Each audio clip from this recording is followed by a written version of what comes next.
Is it me or the makeup community on YouTube been kind of quiet since this episode came out?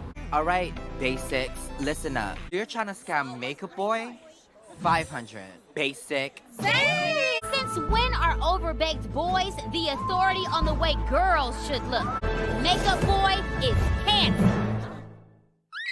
If it wasn't for Tony,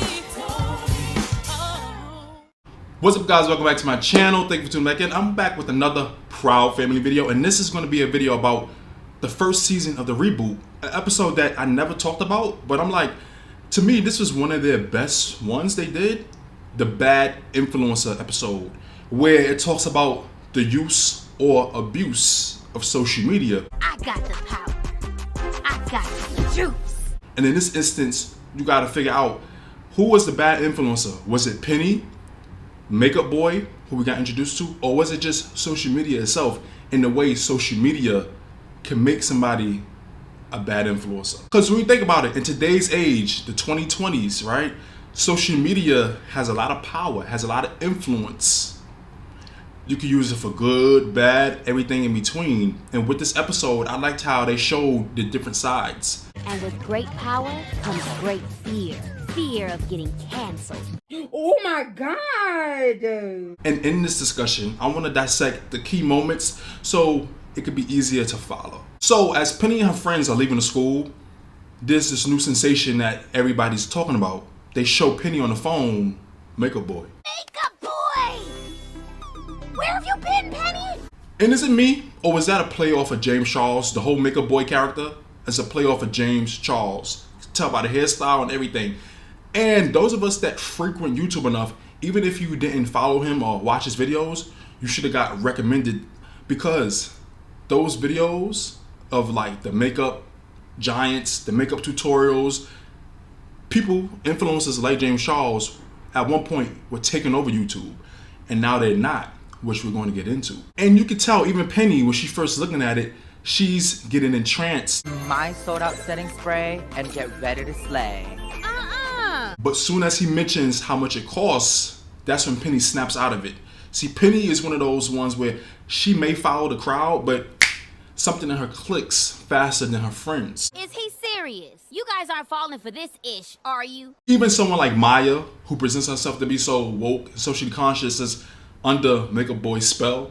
There's nobody more woke than Makeup Boy. Down like that, okay? This just goes to show that anybody can fall under the trance of social media.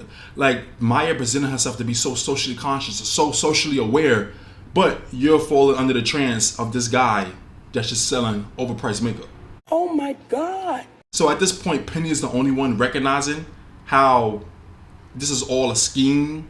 Like, he's selling this overpriced makeup. He's making fun of them, calling them basics, all kind of stuff. Like, he's better than them. He has this conceited attitude, but none of her other friends can really see it.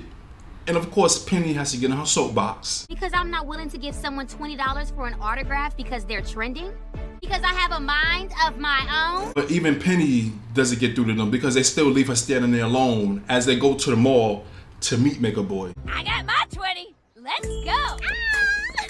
Back at home, Penny is mad and she tells her parents about it. And Oscar has the attitude of a boy that does makeup. And this is really what I want to get into. This is kind of a side note, but it's important for what's going on now. You know, this was like 2 years ago, but still, I remember when this episode came out, there was a backlash with, I don't want my kids watching this. Oh, they got guys doing makeup and This was another thing with them being woke, right? It was that attitude of, I don't want my kids watching this. I don't want my kids watching this. How could they do this? And I'm like, little do y'all know, to some of the parents, y'all kids could have already been watching this. James Charles, Jeffree Star, some of the most popular makeup tutorials, makeup channels were by men, guys, on the iPhones that some of y'all may have bought your kids. You think you know, you have no idea. What you think they was watching on YouTube? How you think James Charles got millions of followers, millions of views? One of those views was from your child. Next. So a lot of people have this thing, I don't want my kids watching this. They were probably already watching it. And to bring it to the point of view where Oscar said, a boy that does makeup, what's going on with this generation? That's another side. They did that on purpose because they know a lot of parents we're gonna have that attitude towards this scene, towards this episode of a boy does makeup and he gets popular, he gets a lot of views, he gets people to buy his products, he gets collaborations with this and that and Sephora.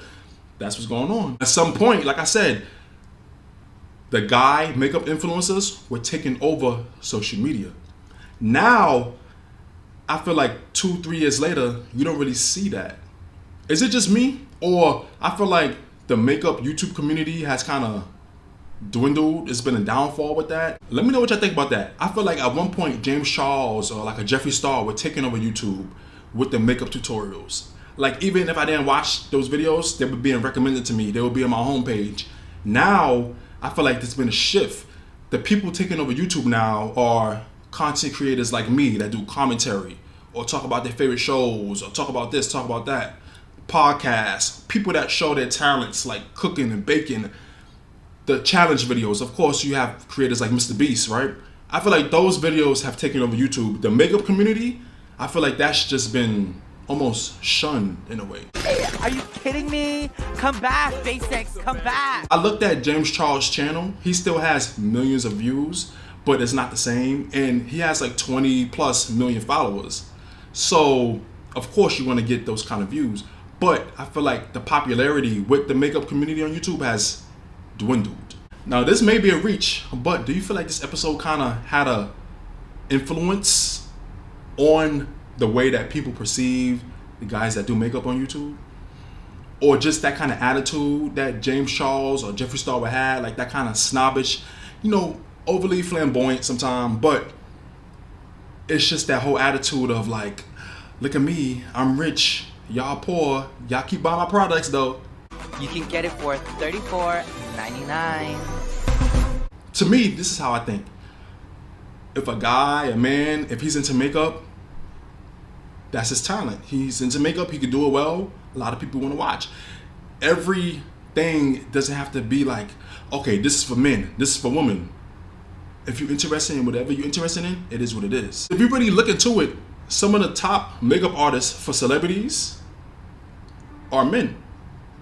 And this is another thing where boys, guys wearing makeup, I don't want my kids watching this, what's going on with this society. Another thing I'm noticing now is a lot of men like to do their nails, paint their nails different colors. If you have the talent to do makeup and have all of these, you know, great looks that capture people, that captivate people, you get millions of views, you get millions of followers, it is what it is. Nobody forces nobody to watch or follow or subscribe to anybody.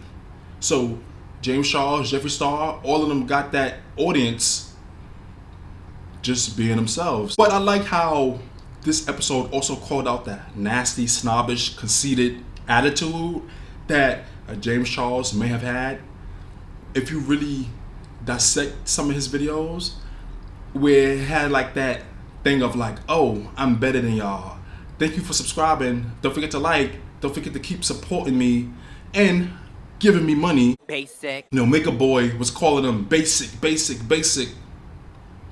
But these same basics are the ones that are basically funding your lavish lifestyle. Because I don't know, the few videos I've watched of a James Charles or a Jeffree Star kind of give off the vibe of like a, hello, welcome back to my channel. Did I mention that I got a new Jolly Rancher makeup kit at Sephora for $89.99? Make sure you go buy it. Okay, bye. Basic. Or if they try to do other videos, it was always a, welcome to my 3-story mansion. Look at my 2 Lamborghinis.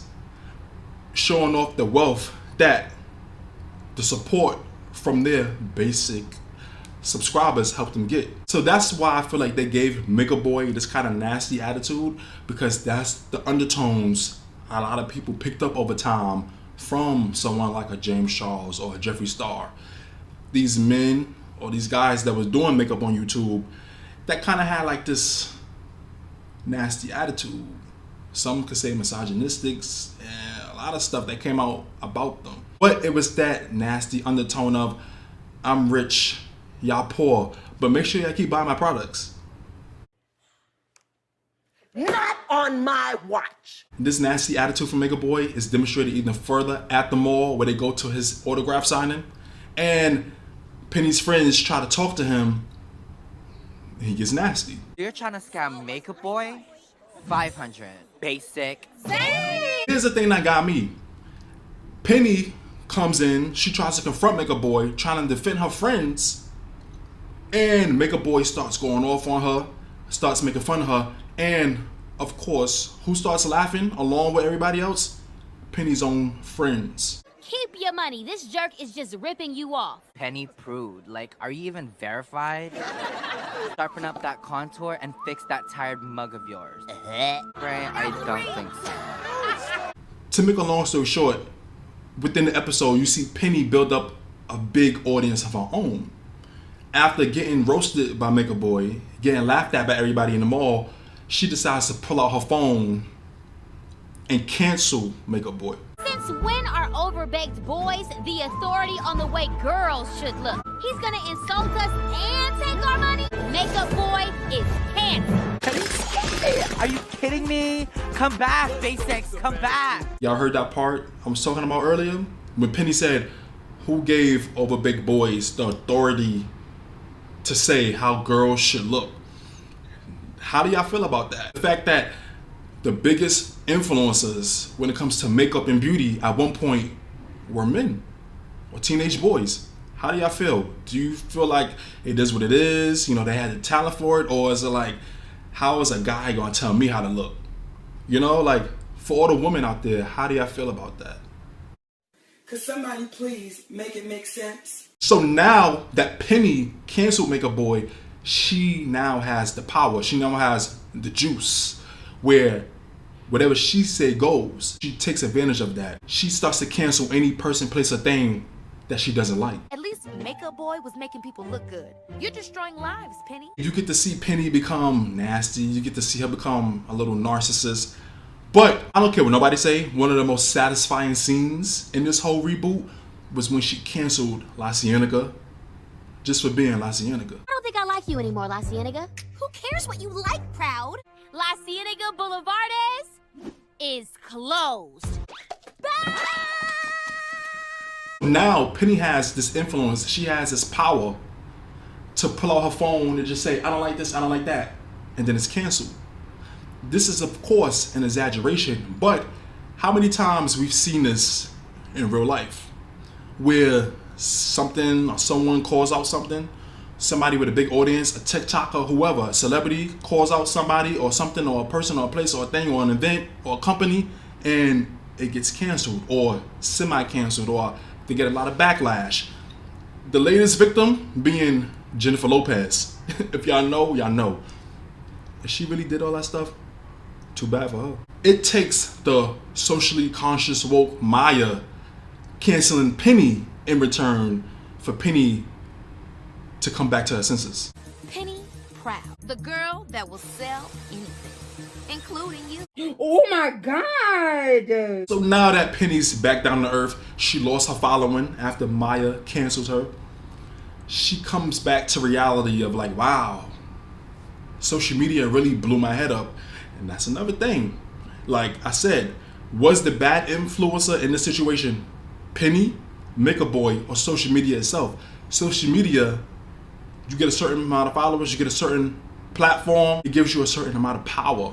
It gives you a certain amount of influence. What you do with that influence is up to you. Before you had this platform, were you always this nasty, narcissistic person? Or did you just need the platform to do it, to be it? I feel like that's give or take, because I know some influencers, some celebrities that have a huge platform and they only use it for good. Some, it's in the middle. They use it for good, but then they have problematic things with it. There's some people who just use their platform to shame and blame and just hate on people. Try to cancel this, cancel that, call out people. Social media is just up for grabs and you can use it in any way you want. And I feel like that's what this episode was really digging at. Sometimes the bad influencer is not a person, it's just social media itself and the different ways it can be used to make or break somebody.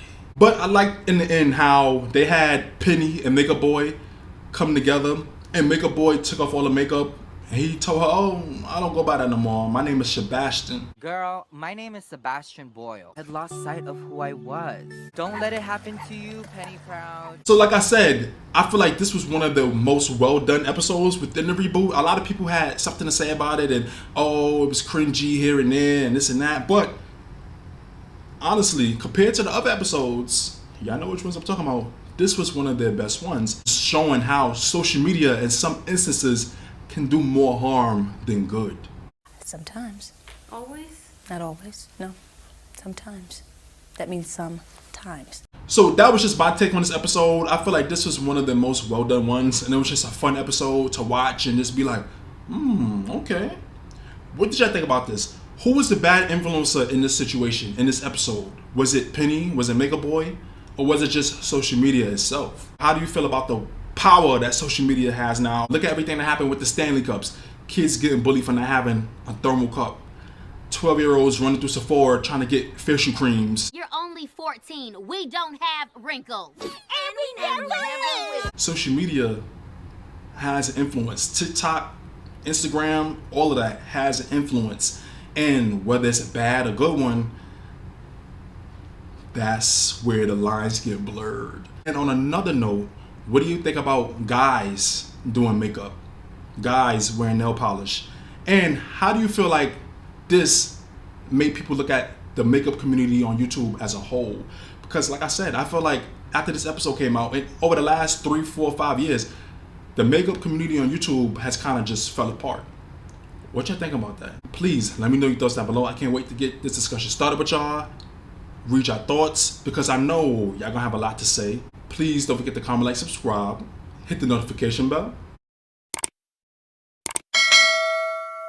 Thank you for watching and listening. I'll see y'all in the next video.